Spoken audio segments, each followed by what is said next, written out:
टंडवादम में मनशियात और समाजी बुराइयों के खिलाफ औरतों का एहतजाज। आईजी सिंध और डीजी रेंजर सिंध से फौरी नोटिस लेने का मुतालबा। खबर आप तक पहुंचा रहे हैं टंडवादम से, जहां मनशियात और दीगर समाजी बुराइयों के खिलाफ समाजी workers Shahnaz Shamim, miss Abida, Mrs Nadeem और दीगर की क़यादत में टंडवादम में चलने वाली मनशियात और दीगर समाजी बुराइयों के खिलाफ रैली निकाली गई। रैली मुख्तलिफ रास्तों से होती हुई प्रेस क्लब टंडवादम पहुंची, जहाँ एहतजाज करने वाली औरतों ने सख्त नारेबाजी की। मीडिया से बात करते हुए मुजाहिरीन का कहना था कि टंडवादम मनशियात की फरोख्त सरेआम जारी है, जिसमें मावा सफीना गुटखा शामिल है।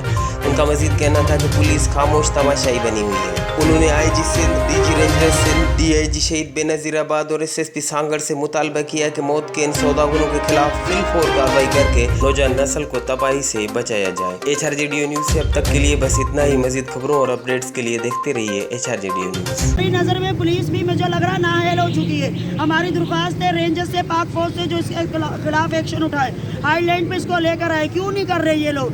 इन्होंने हमारे रफीक गौरी हाजी साहब पे भी इल्ज़ाम लगाए, झूठे इल्ज़ाम लगाए। अगर वो गुनाहगार है उसकी तफ्तीश की जाए, उनको भी गिरफ्तार किया जाए। हम इसमें ये नहीं कह रहे कि वो गुनाह, पर वो ऐसे नहीं है। उन्होंने टंडवादम की लेडीज़ का हौसला अफजाई की है, सब लोगों का साथ दिया है और हम उसके साथ हैं। उसके साथ कभी भी नाइंसाफ़ी नहीं होने देंगे। आज भी कल भी उनके साथ है। पाक रेंजर्स जिंदाबाद, पाक फौज जिंदाबाद। रफीक गौरी को गिरफ्तार करो। राजपूत मुर्दाबाद, मुर्दाबाद, मुर्दाबाद, मुर्दाबाद। इस मंशियात रोज खुर्शीद राजपूत को गिरफ्तार किया जाए। हमें इंसाफ चाहिए, हमें इंसाफ चाहिए और इसे लगाम दो। खुर्शीद राजपूत मुर्दाबाद।